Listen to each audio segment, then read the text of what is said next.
This podcast is part of the No Phony Podcast Network, the home of independent awesomeness.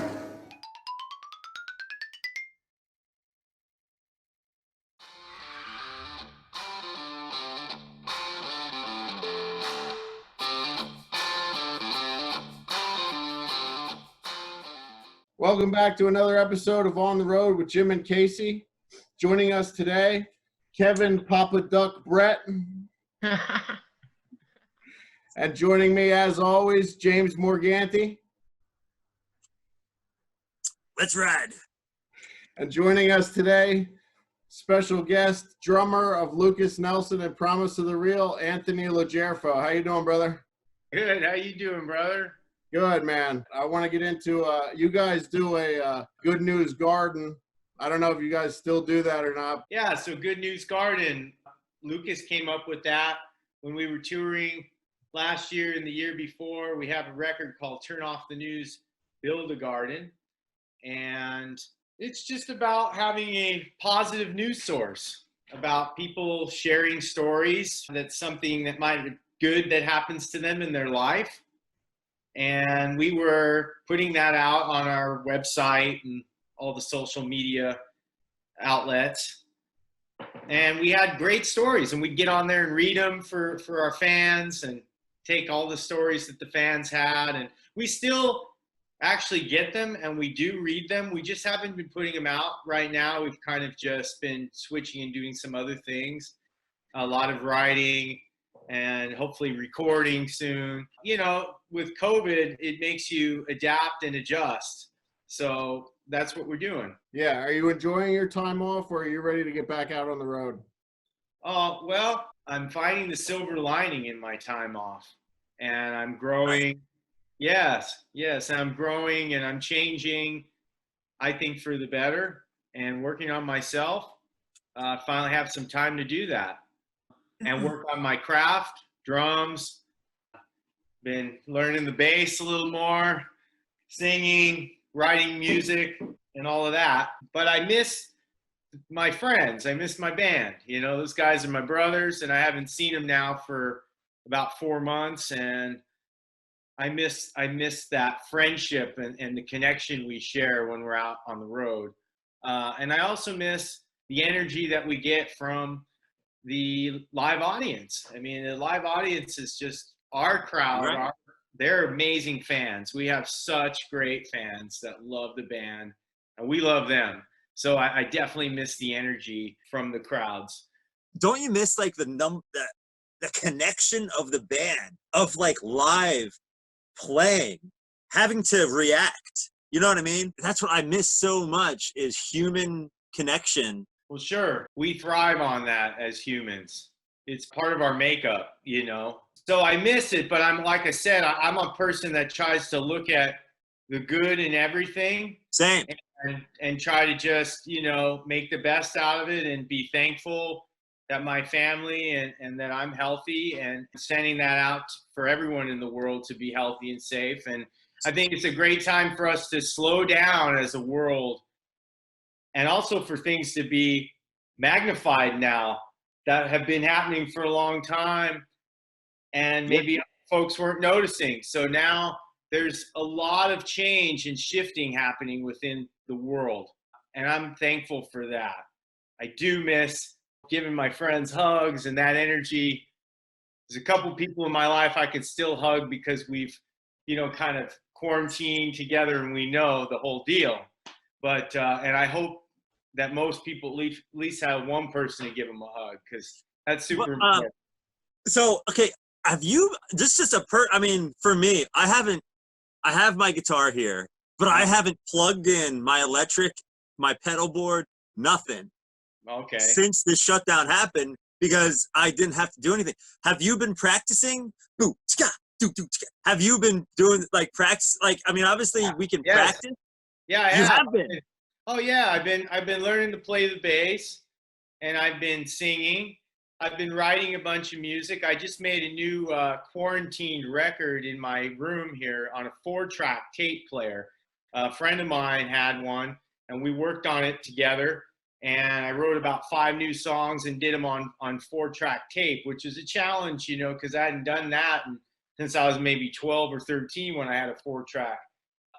I have a solo project called Love Commando. So this will be part of my new Love Commando record coming out sometime this fall. I just put out a Love Commando record at the beginning of this year, which, wait 1 second, I have to show you guys. Shameless plug here, but my new vinyl finally arrived. Nice. Yeah. Wow. Awesome, bro. Are they available? They're available on lovecommando.love. Awesome. Go on there, and if you order one, you get a free high-res digital download as well of the whole record. So you can listen to it on your phone in a high-res quality, and you get the vinyl. And there's the back. You play drums and bass on that, or just bass? On this, I'm playing drums and I'm singing.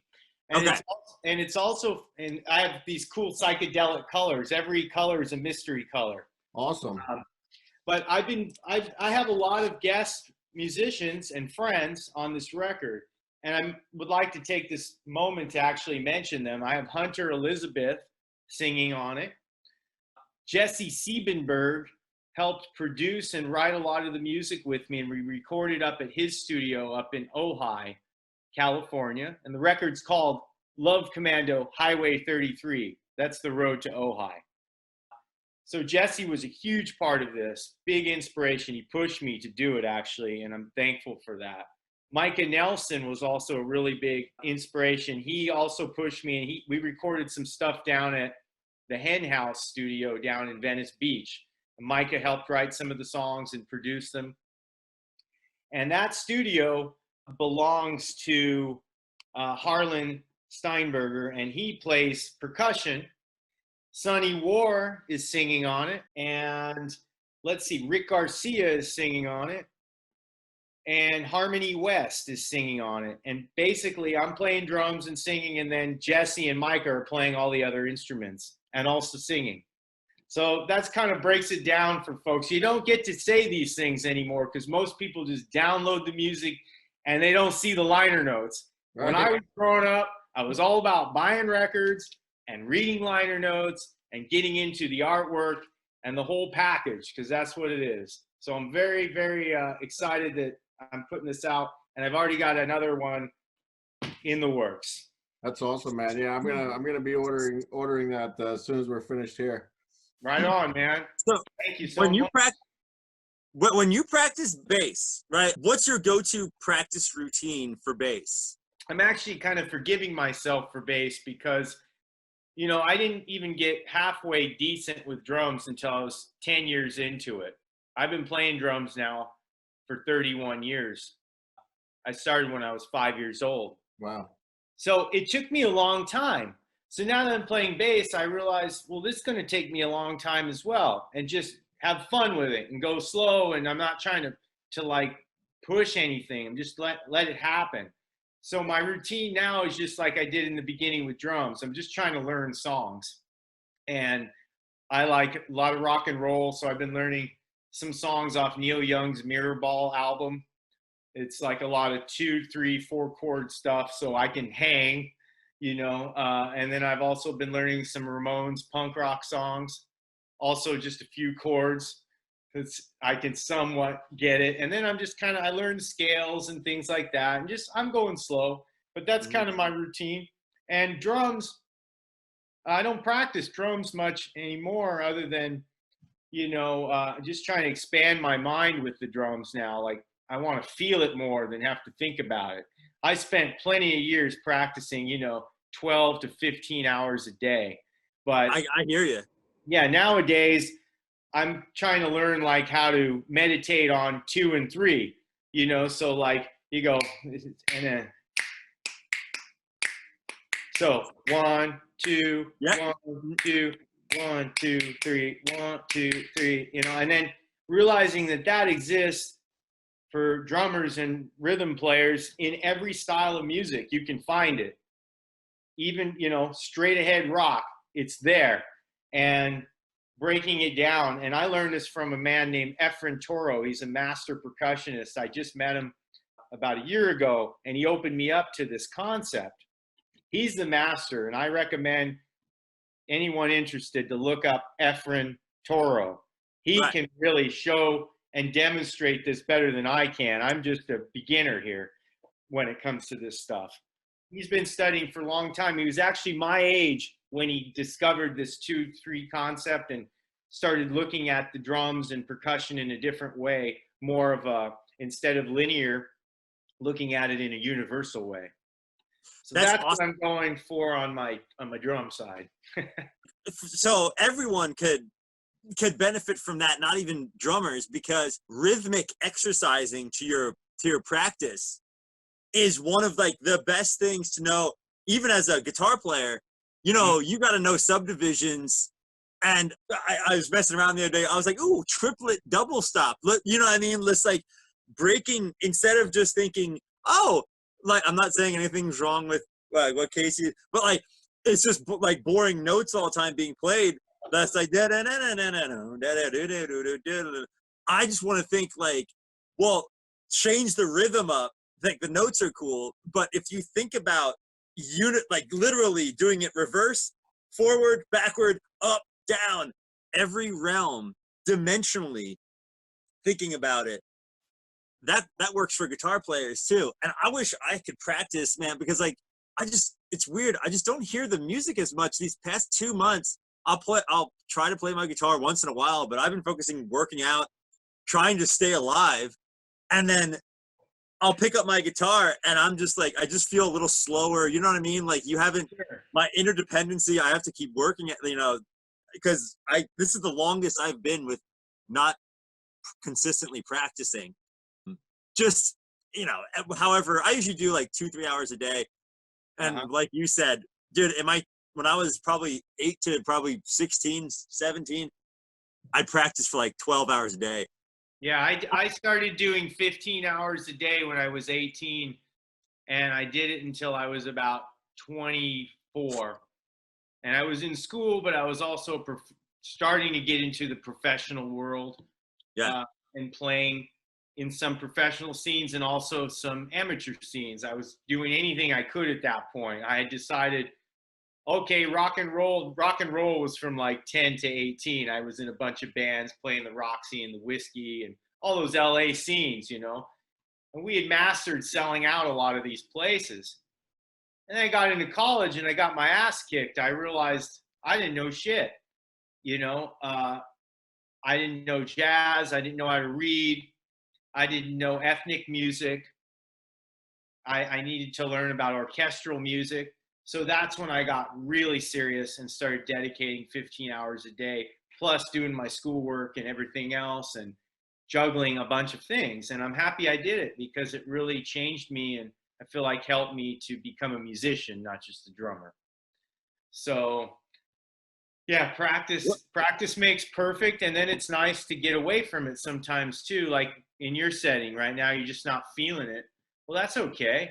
You know, and you're working out, you're taking care of yourself, and you can put on maybe some music you haven't heard of before. That's what I've been trying to do if I'm not inspired to play, and just listen to something I've never heard and find that time signature I was talking about, especially in ethnic music, man, because, you know, Western guy, I think this is where the pulse is, and it's actually, you know, it's there, you know. Oh, okay, that's where it is. Oh, I didn't realize. It's all a point of view. It's all perspective. It relates to life as well. Everything is a point of view, and there's 2 and 3 in life. You know, you just got to be open enough to find it and to actually see it and feel it. So that's kind of where I've been on, you know, for the last few months. It's where I've been. You said you started drumming at 5. Yes. What got you into music at 5 years old? Especially drums. Well, I read a letter my mom wrote to her best friend when I was 2, and she says, they used to call me Nino as a little kid. It said, Nino loves singing at the beach. 2 years old, he's already singing Roy Orbison, Bebopalula, and Stevie Wonder. sunshine of my life. So, it was just in me from that young of an age.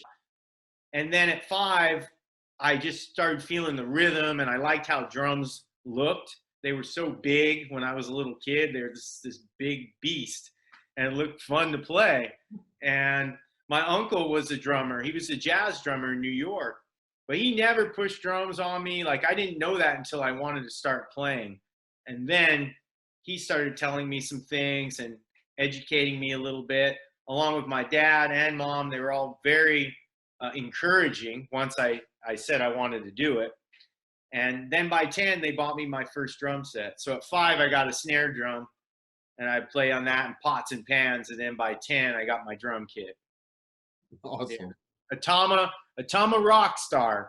And, Lars from Metallica played Tama, and I loved Metallica when I was 10. So I got the Tama Rockstar kit, and I actually got to hang out with Lars many years later. And we drank champagne all night and bullshitted about a bunch of things, and I couldn't believe it. It was like, if my 10-year-old self knew this, I told him it, and he thought it was pretty funny, I'm glad he didn't just throw me out at that point and said, "Oh, okay." We're all a fan at one point, That's it, right? When did you start having like the most amazing, how like, especially like maybe like mid-20s, you start to be like, that was the greatest show I ever played. Like most people you ever played for, or like best musicians you ever played with, connection on the stage, or best whatever it is. Because then you start being like, wow, every gig is like amazing. You know what I mean? Like you start to realize, Yeah, I could be playing in front of 2 people and it'd be amazing. So when did that start to happen for you, and what change did you do in your life to bring forth those type of shows? well, that's a really good question, and it's complex because, like you said, I mean, I could go back to like when I was 13, the first time I played the Roxy, and say, well, that was the greatest show ever at that time, even though it might have been the worst because the clubs exploit people and pretty tough scene, man. So that influenced me to start changing and evolving, like you were saying, and pushing for a better and better gig. Another one I remember was in college. We had this Battle of the Big Bands, and we were at the junior college, and in Azusa Pacific, the university was next to us. We were Citrus College and Azusa Pacific. Battle of the Big Bands, 2 giant jazz bands, over 27 pieces on both sides, white dinner jackets, black dinner jackets. We go and play the 2 different bands, and there was a huge drum battle in the end between Buddy Rich, who was my good friend Brian Taylor, and I was Gene Krupa. So that moment for me, that was sold out at the Performing Arts Center, 1,800 people. That was very thrilling. My parents were there. I remember seeing them right in the front row. I saw my mentor and good friend John Avila of Oingo Boingo was there with his family, and several other people that really were influential in my life. Alan Waddington, who introduced me to Lukas Nelson. So that was a meaningful time. I was only maybe 20 years old. And then, of course, I've done a lot of like pretty big gigs now. Like we played Desert Trip with Neil Young and Promise of the Real. That was 150,000 people. And we were playing with bands like The Who, Paul McCartney, Roger Waters, Bob Dylan, and the Rolling Stones, and us. And Promise of the Real's name is on there. Not as an opener, as one of the bands with Neil. That was pretty meaningful. That was not the concert in itself, just everything that led up to it, because we'd been on tour for about 3 years with Neil at that point. We'd been all over. We started with 50 songs. We finished with 280. So that was a really amazing time. And I grew up really digging Neil Young's music. So when I was like 15, I started telling people, if Neil Young ever calls me, I'm going to quit the band and leave for Neil. Okay, just so you know. And then it happened, but he wanted the whole band, which makes it even that much sweeter that as friends and a band, we can share that experience, and we all like Neil's music, and we like Neil as a guy. I mean, he's just a really amazing person. So yeah, that's another time. And all the gigs we played, man, from like playing Bathhouse Ruins in Rome to Dalhalla Center in Sweden, Red Rocks, Madison Square Garden in New York. You know, the list goes on, man, of amazing venues and concerts with Neil and the Real, and also with Lukas Nelson and the Real. And let's not forget with Papa Willie. Willie Nelson has given us some amazing experiences and memories. I could probably talk, you know, for 8 hours about this shit. What I was trying to get at, going on and on. I understand right. we have a show here to keep on. What I was trying to get, not to cut you off, but what was like, but when you got into that, you said your friend introduced you to Lukas, that kind of like opened some doors. So like mentally, what did you do that basically put you out, that made you stand apart from other drummers? Because like, I mean, you know this better than I do. There's billions of all of us. And like, there's billions of guitar players, of great, amazing guitar players that are, you know, there's billions of drummers. What did you do to set you apart from other people that got you into these positions? Yeah, that's also a great question. And I thought about that a lot once I got into college. Like, there's so many amazing musicians. I actually felt like I was the worst one in school, you know, even though I progressed and became one of the lead drummers. But that took some time. And what I had to come to terms with was I'll never play like those other guys. And that's okay. I got to find what I can do and do it well and stick to it and know my strengths. So I started to figure those strengths out, and I never have strayed from them too much for all these years. I branch out and try a bunch of different music, but I'm not going to try to claim that I'm something that I'm not. So I stuck with what was strong for me. And I also think having an open heart and a willingness to get to know people and build a connection with who you're playing with, that helped me a lot. And I've always done that with every single artist I've played with. I don't just look at it as a gig, but we're sharing something together that is, if lack of a better word here, I mean, it's a spiritual thing, you know, it's a connection. So if you can get there, you got to be able to share a friendship as well. At least I like that. I prefer that. And I think most people do. So that's helped me get a lot of gigs in my life. Not only being a good musician, but a good guy and a friendly person, easy to work with for the most part. Some of the people watching is going, hey, he's not easy to work with. What's he talking about? But not just kidding. You know, I always felt similar because, and that's a great point you said about knowing who you are, be yourself. And that's the thing that shines the most. Just like a podcast, we're not going to be like, I don't know, some sort of other podcast. We're going to be, even though I can't talk right sometimes and my brain is ADHD, attention dialed into a higher dimension. There you go. So I mean, I love how you said that. Do you feel California, so you're in Ventura. I'm trying to think, is that like? That's just north of Los Angeles by about 75 miles. Yeah, and I grew up in this area. I was born in Los Angeles. So I grew up on the cutting edge in a way. And I grew up fast. You know, my friend's brother recruited me to play in their band when I was 13 and those guys were 18. So I was around rock and roll and fast-paced life from a pretty young age. And I learned some things to do and what not to do. That also helped me. I got to see hard drugs and stuff pretty young. And I got to understand that if you want to hang in the game, you got to be very careful around that stuff. And all sorts of other things with people that claim they're putting something into it and they're not.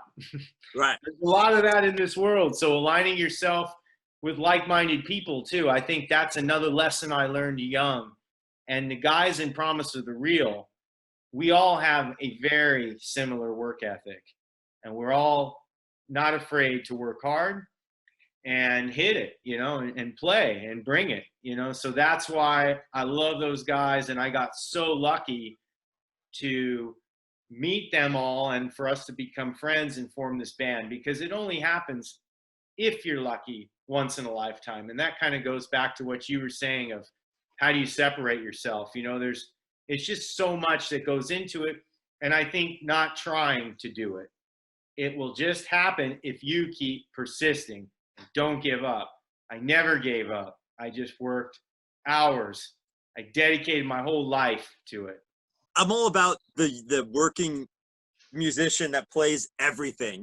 Like I've played blues gigs, jazz gigs, acoustic backing. I'll be a backing. I'll be a lead. I'll be an acoustic. I'll be anything, any type of guitar for any type of event. And like I always felt like I was a minute man. You know what I mean? Like you have to be ready in a minute to play anything that they shout out to you. You don't even know it, but like I know I have a chord chart, or I'll have or they'll tell me the Nashville numbers.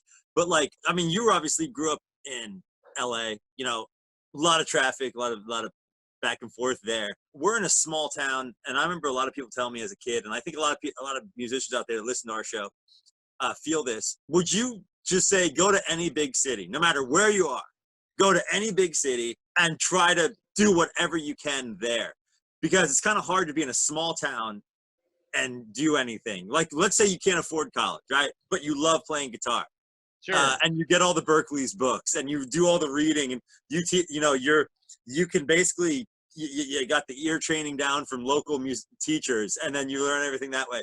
Are you one of those? Would you recommend going to a city, or would you recommend just saying, just be you, go anywhere? I think it depends on what you want.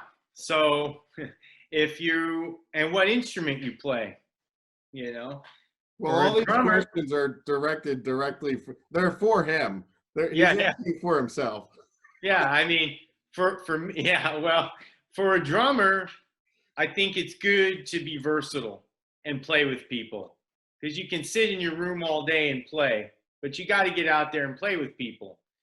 Now, if you're a writer, well, sometimes being in a remote place is really great for writing and not having any kind of distraction. Also, for practicing, if you have discipline, and that's what I kind of went back to. It's like, at some point, I had to ask myself, do I really want this? And if so, I got to be disciplined and go for it and live and breathe it.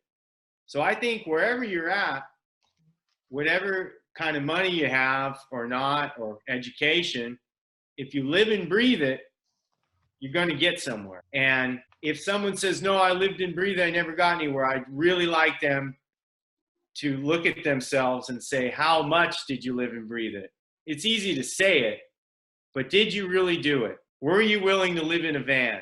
Were you willing to, not have a normal relationship, not do a normal life?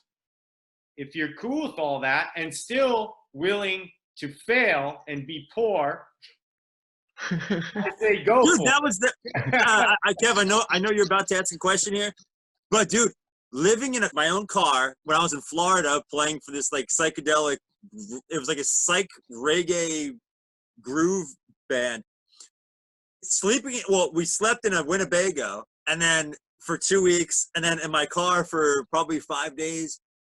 Same thing every time I had a weekend. And you actually start to love that then, don't you? Like, it's I don't know, man. I never really loved it, to be I mean, but I did it, Right. and I did it for years.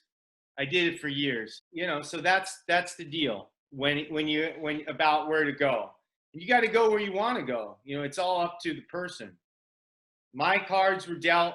I was in LA, and I took advantage of being in LA. I started going to Hollywood when I was 13. Lucky enough, my dad and my older friends would drive me down there. And I go every weekend, man. And I go to all the different clubs. Then when I was 18, I started going to all the jazz clubs. Then I started sneaking in the back door, and I dressed like a security guard so I could see sound checks and I could feel the energy, But I was way into it in that sense. And, it all depends on what you want. For me, I never really wanted I never saw like a finalized outcome, and I still don't. I'm just riding the wave and enjoying it. Well, I love playing music, so it doesn't matter, at the end of the day, the outcome. And maybe that's easier for me to say now because I've really achieved a lot of things I never thought I would get to. So it was a surprise. I always think plan for the worst. That's when I go and speak at colleges or talk to, younger guys like I was then, remembering guys that would do that for me, like John Avila from Oingo Boingo. And like, you got to be willing to just, if it doesn't work, it's okay. If nothing happens, just keep playing for the love. while we're on that subject, let's hit on that. I want to talk a little bit about your album, Love Commando, Highway 33, which Yeah. I think is awesome. I love the thing because Thanks, it's so different than the Promise of the Real stuff, and which I really like.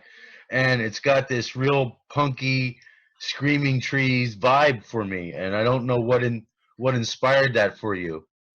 Well, I definitely grew up with those types of bands. I was 10 years old in 1993, so we had a lot of, grunge and all that kind of sound, and punk rock was coming back, and I was into that kind of music. So that's something that influenced me, and you probably hear that on the record along with other types of rock and roll.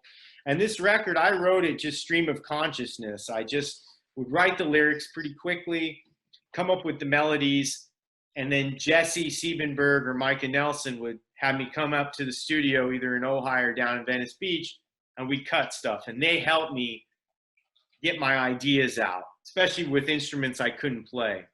They played all the instruments. I played the drums and I was singing. And then we have a lot of other guests, which I mentioned just a little while ago. So we have that. Yeah, man, the vinyls came in. I think that's the part, yeah. And so they're here, man. They're up on lovecommando.love. And yeah, I've always wanted to make a record, and I've always wanted to sing. So I finally got to do it. And I really have to thank all the people that pushed me to do it. All my friends, my musician friends were like, yeah, do it. You should totally go for it.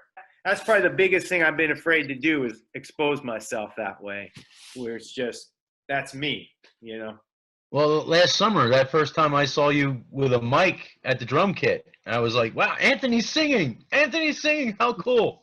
And it was really good. I loved it. I was glad to see that side of you come out behind that kit. Hey, thanks, man. Appreciate that. And on the album, Feelings of Angry and Minor Celebrity are my two favorite tracks. Yeah. I love those two tracks. Well, Feelings of Angry was the first one I wrote, and then everything else came after that. Harmony West is singing on that one, the female vocal. She's awesome. And that one kind of has like a New York Dolls kind of feel, where the Minor Celebrity is kind of like a NoFX, Pennywise type energy, Minor Threat, and I'm just making fun of myself on that song, basically. And making fun of the whole culture of like, I'm a celebrity and, give me everything for free. And while you're at it, polish my toenails. And whose child helps with the count at the beginning of Ride the Wave? That's Jesse's son. I thought so. Yeah, William Siebenberg. He'd hang out for the sessions.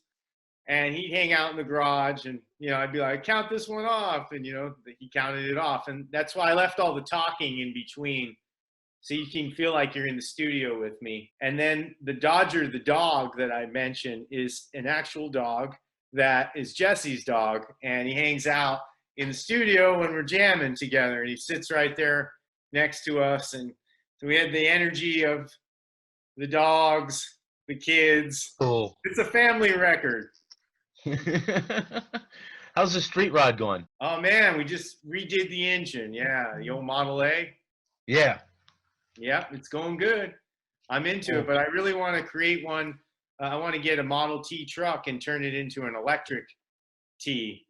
And that's all inspiration from Uncle Neil Young. And I just really think that having an old school car like that that was electric would make me feel good when I drove it, knowing that I wasn't polluting the earth, you know, because those old cars, they're a lot of fun, man, but those engines, they add a lot of pollution. It's called a global warmer, according to this article that I read. Yeah, yeah. I actually had a van that was my van's nickname, but I used to sleep and live in this van when I would play a lot in like Atlantic City and stuff. I would just, you know, lay out in it. His name was the Global Warmer. I mean, super reliable though. I know. Well, have you guys read Neil's book, Special Deluxe? No. Oh, it's great. I highly recommend it. And he talks about all the cars he's owned in his life because he's a huge car buff. He's very honest and open in the book, and he just comes to some crossroads in his life about owning cars and learning about global warming and climate change and everything like that. And it's a great read, and it's not very long, so I recommend it. And if you read it, you'll understand where I'm coming from with wanting to have an old car that's an electric car. The one thing about electric cars that I don't like, oh, well, no, it has nothing to do with electric cars, but I know eventually they're all going to do this and put it together. Yeah, these new cars, they can just turn off your car by going like this. Oh, Jim wants to drive to Atlantic City to go play a show, huh? And he didn't pay his taxes last year. Nope, he's not driving. They can turn your car off like that. These new programs, I just was reading something on it of how it's basically any car over 2008, I think, or I believe it was 2008. So we might need those old cars. Maybe we should blow a hole through the atmosphere to let the pollution go up there or something. But we're going to need them because if they turn off our cars for some reason because they don't like us, we can then get back in those real cars and start them up. Be like, hey, you won't let me drive anymore. And then, you know what I mean? You have a car then to drive to your show and play. You can't control a custom old school car that has an electric engine. So that's exactly right. And you can actually convert them now for close to the same price you'd pay for an electric car. You can buy an old shell and put in electricity. And for me, I want to do it with a Ford because Henry Ford, he wanted electric and steam cars. I mean, that was his dream. So to have an electric Ford in 1929 or 1930, I just think it would be so sweet. And I'd love to do it with a Model T. Neil gave me the idea, but also my dad gave me the idea for the Model T. He thought of it. He said, wouldn't it be cool to have a Model T, electric T? I thought, yeah, that would be cool. And so that's kind of a project on the back burner for now, but eventually I plan to do it. And yeah, but you're going to have to come up with a soundtrack, and I think you and other percussionists can do this because the electric car is going to be quiet, doesn't make any noise. Yeah, I know. Yeah, so you're going to have to come up with something that sounds like, you know, that's those old street rods with the radical cams that the rods just fall off those lobes where it goes. You know, you got to have something percussion-wise to make some noise come out of that thing. I like it. You know, we'll put some drums back there. It'll sound kind of like, you know, Bam Bam driving down the street from the Flintstones.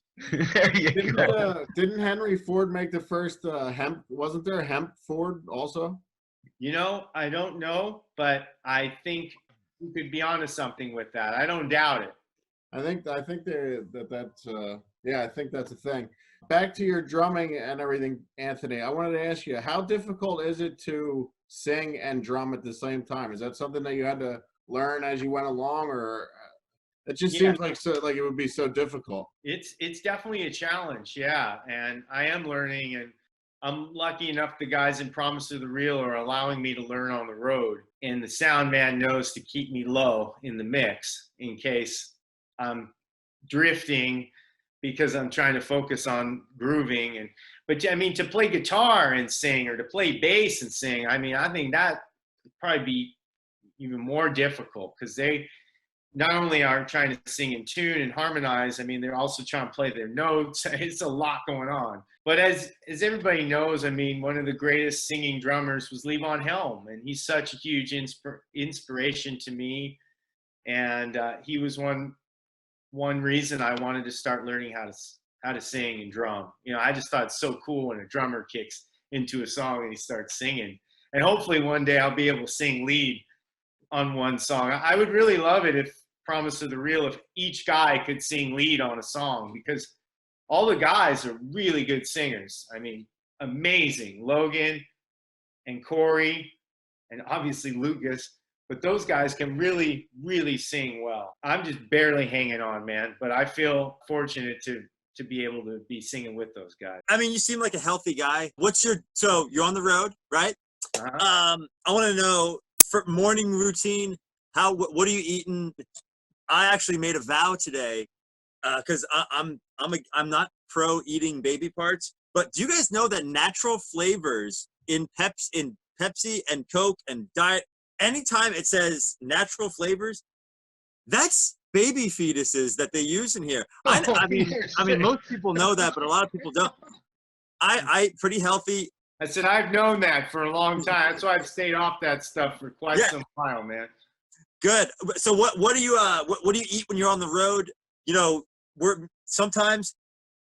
you're knee deep in women when you're playing on stage. You know, they're doing stuff, pulling your shirt. Like, I remember this beach gig. This girl pulled my pants. I'm trying to play. She broke my button on my pants, and my mom had to resew it for me. Thank you so much, by the way, Mom. But wait. Did you tell your mom how that happened?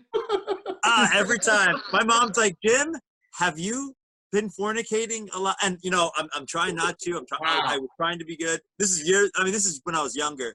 But, yeah, you know, you got to look good sometimes, you know, in a band. You can't be, you know, groggy, and you can't eat stuff that, like, clogs I don't sing, but it's just, I like to be able to, like, be mobile and stuff and feel good, loose and mobile. So what's your diet like? Like, what do you do on tour? Like, do you work out and eat good and everything while you're on the road? Yeah, well, first of all, I never really have shows where women are ripping off my shirt or my pants, man.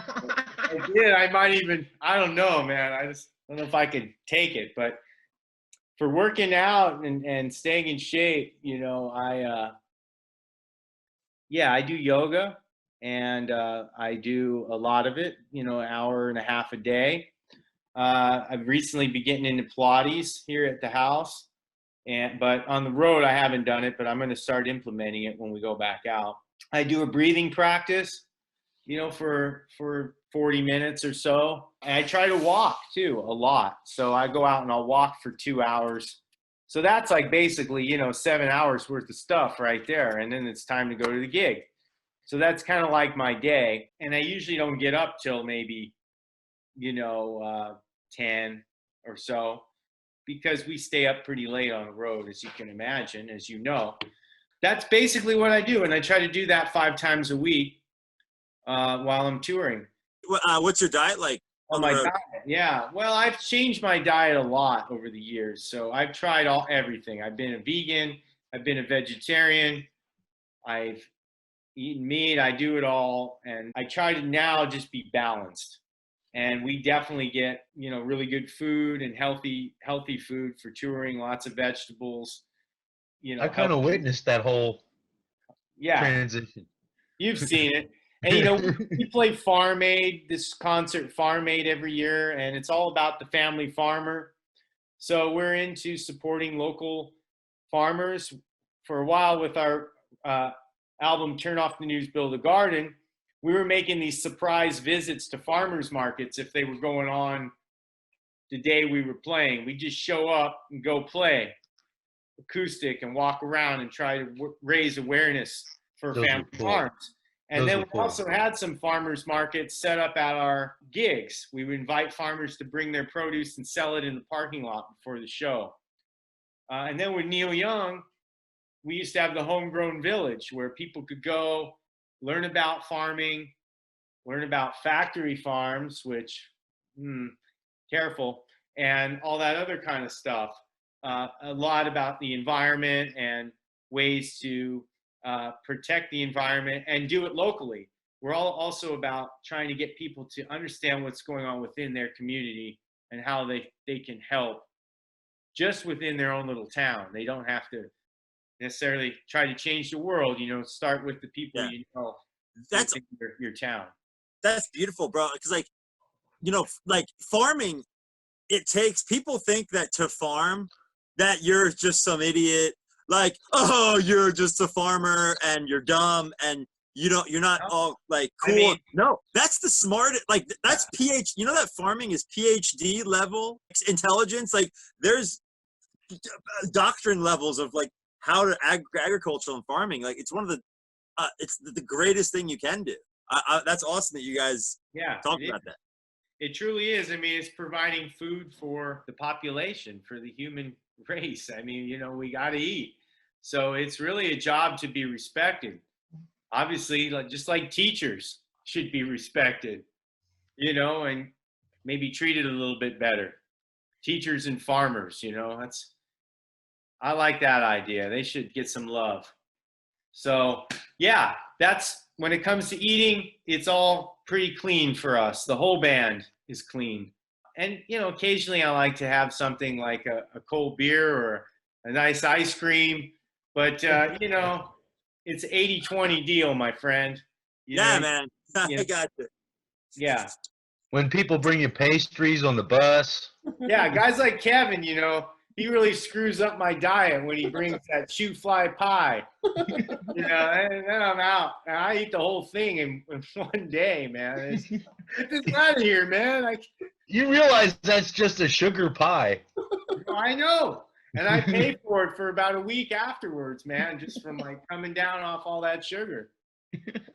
But it's worth it, man. I appreciate you bringing it, Kevin.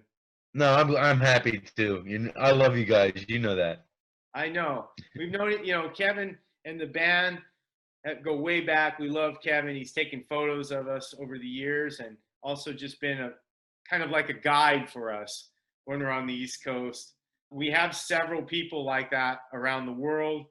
Anybody watching, you know who you are. And we respect you guys. They make sure we're taken care of.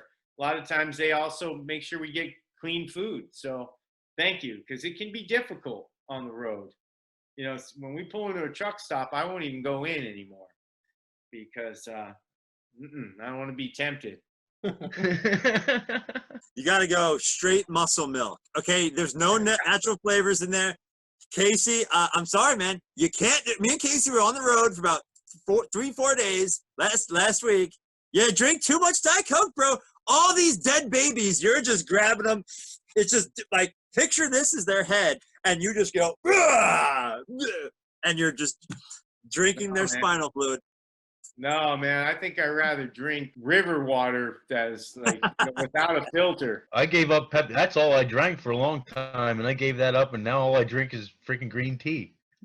Hey, that's good for you, man. This stuff called Purium natural like shake stuff for drinking. It's really good. I drink a lot of that too, and I recommend it for people who travel. Super good stuff. Has a lot of vegetables and fruits and superfoods blended. You just put it in water and shake it. It's ready to go, and it doesn't have any. And it's all vegan too, which is nice because it's very clean. So I do that on the road as well. Purium shakes, and try to stay healthy, man. That's what it's about, and keep my attitude in a good place, and try to be thankful all the time for what I'm doing. I feel like that helps a lot with our health if we can keep our nervous system calm and relaxed. The mind. Just like how we should eat right.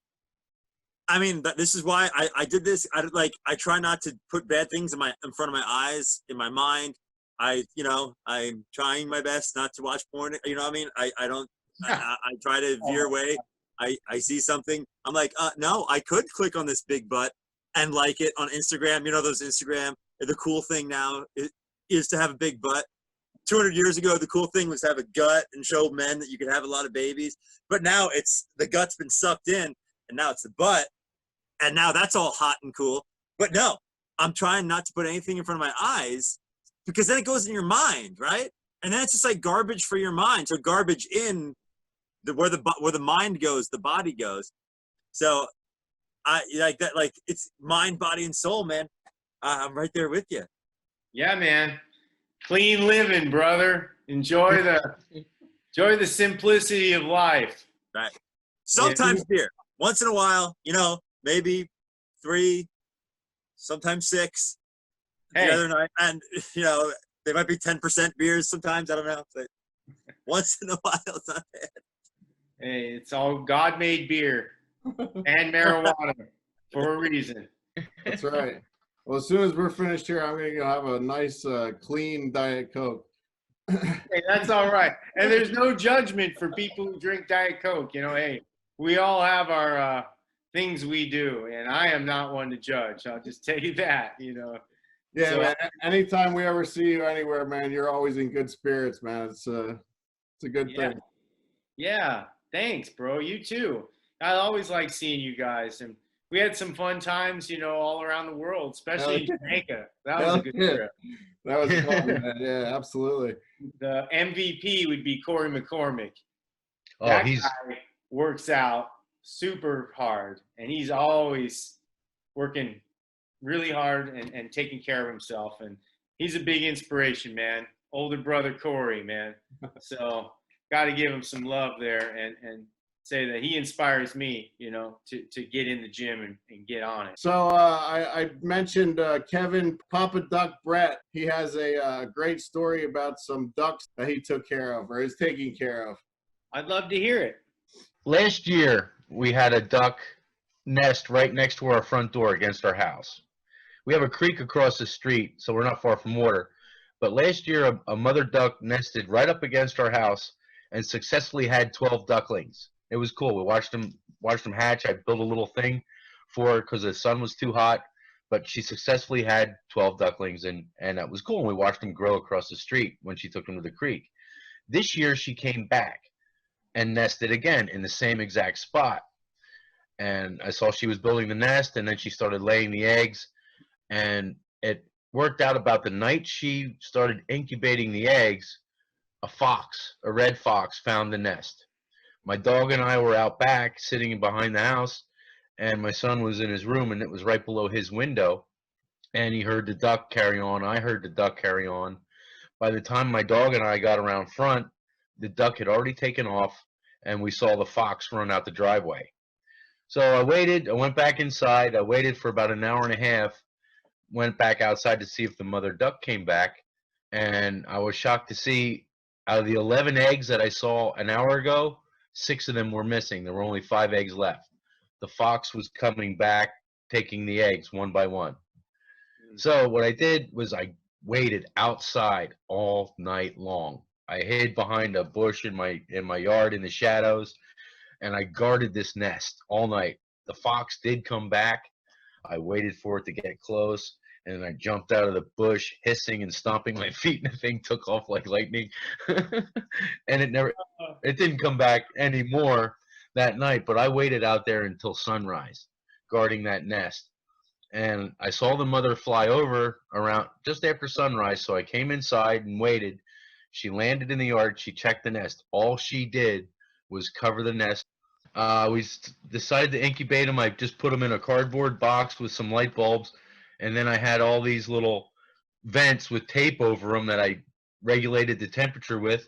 And 28 days later, we had 5 ducklings, and there's one of them right behind me. Oh, really? And there's the others back there too. That's so cute, man. That's so Yeah, they sweet just that you protected them. Yeah, they just turned 2 weeks old yesterday. They're getting bigger. They're more than triple their size than what they were 2 weeks ago when they hatched out of the eggs. They're starting to get their feathers. The goal is to raise them until they're able to fly, and then release them into the wild where they should be. Oh man, that's so good, Kevin. What a good news garden story, man. Good one. It's been a gift, actually. It's been such an experience, such a learning experience, and such a heartwarming experience. Everything is just really cool. Oh man, it's heartwarming for me to hear that, and I think during this time to have any kind of animal life around you Hey, there you go. Is that your dog? Yeah, and he's taken it upon himself to corral these ducks and to watch over them. Ah, wow. Well, that says a lot about you, the way your dog behaves around the ducks. You know, it's means there's a lot of love going around there. Yeah, there is, and I'm a lucky man that way, all the way around. Excellent. Yeah, man. What's your dog's name? Riley, Riley. Did you name the ducks? yes, I did, and there was somebody said you should have named them after the guys. You should have named them after Promise of the Real, and I said I actually did consider that because there's 5 of them, but I don't know the sexes of them, and you That's know. okay. But I named them. Actually, I named them after what was in the night and early morning sky when they started to hatch, and that's Jupiter, Saturn, Luna, Mars, and Venus. Oh man, amazing! And you could Yeah, see and the day they were born, Jupiter was in the sky first, and rose first, and then Saturn right after it. Then at the time the Moon was next, and then Mars, and then right before dawn Venus in the east, and that's how I named them. very cool. Dude, that's awesome, man. Like, if there's no star in this, what if there's no star? Would you name it Earth? I would have figured out something. This is Earthian. All right. Well, awesome, dude. Well, before we wrap up, I always like to ask our guests just a word of advice for all our musician friends. You know, a lot of people know that we have a lot of beautiful listeners. Beautiful. I'm saying some of these girls are gorgeous. Anyway, what advice would you have for maybe musicians, people that want to go out and expand whoever they're playing for? They want to be Bieber's next guitar player or whoever, or they want to go out places and do something. What's your advice for anyone trying to be great in something that they want to pursue? Live and breathe it. Like I mentioned earlier, you live and you breathe it. You do it all the time, and it's not a job. If it doesn't feel like a job and you're working really hard at it, there you go. You just found what your passion is. Oh yeah. So make sure that's what you want. And if you do, go for it. And don't expect an outcome, because all of it is part of the dream. You go, oh, I can't wait to make it. Well, all of this is part of it. Like we talked about, sleeping in the van, all the road stories, going into truck stops, or whatever it is that you're trying to achieve in your life. You're going to have these stories, and some will be harder than others, but just keep going and enjoy it. Enjoy the sweat, enjoy the tears, enjoy the ride. It's a good one. Yeah, dude, love it, man. Especially making it. You know what I mean? Like, it's not like you walk through a door. You're not like, oh, here's Neil Young. And then all of a sudden, boop, boop, boop. No, it's you're like, ugh, making it, and you're like, here it is, and then you finally make it. That's what it is. It's not like you're like, oh, he made it to the party, and everyone's like, oh, there's Jim. He's like, hey, what's up? Oh, here's my beer. Not like that. And for me, I don't really think about like I made it. It's just kind of, I'm still doing it. That's what I was saying. It's all part of, for sure, part of the journey, So a highlight was playing with Neil for sure, and so many other things that I mentioned, but it's all part of it. And just trying to enjoy every moment, even the tough ones. Sometimes those are the best. Bitters and sweets, relish it all. Yeah. The guys we were talking about, like some of the good memories we have, and some come from right when we started and we were all sleeping in a motorhome together, and plugging into Applebee's to get some juice, or we pull into a miniature golf place and, find an outdoor plug and run an extension cord to it. Those are really good memories, and those bonding times. Would I necessarily want to go back and do that? I mean, not now, But we are talking about doing a motorhome gig one of these days for fun, but it'd only be 2 weeks. I don't want to go back and do it for, 50 weeks like we used to do it. So those were great times. But then, you play those big, huge venues, and those are amazing. But I think if someone gets attached to any idea of what it should be, you're going to be disappointed. Yeah. So don't be attached to an outcome. Just ride it, Some days goals, plans. some are bad. It's just the way of life. I think we all know that. We've all been through our ups and downs. Absolutely. Yeah. So that's the advice I would say for musicians wanting to make it, Know that you're making it right now. This is part of it. Well, thank you for doing this, brother. Thanks for taking the time out of your day to do this, man. We appreciate it. And You're welcome. You want to hear a quick Ramones song before we go? Sure. All right. I've been working on this. Let's see if I get it. I might mess it up. But that's the other thing. Embrace the fear. All right.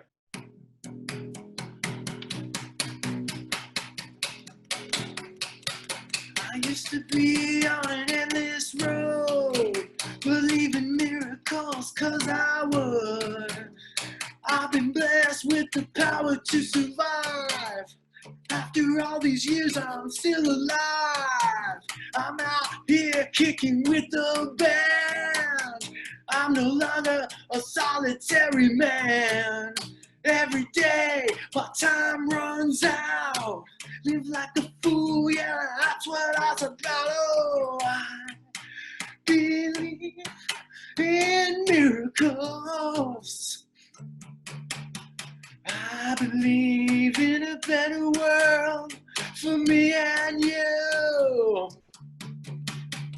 I believe in miracles. I believe in a better world for me and you. Yeah.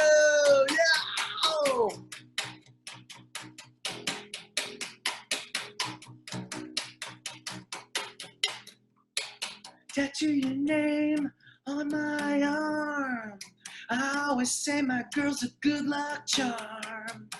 If she could find a reason to forgive, I could find a reason to live. Oh, I believe in miracles.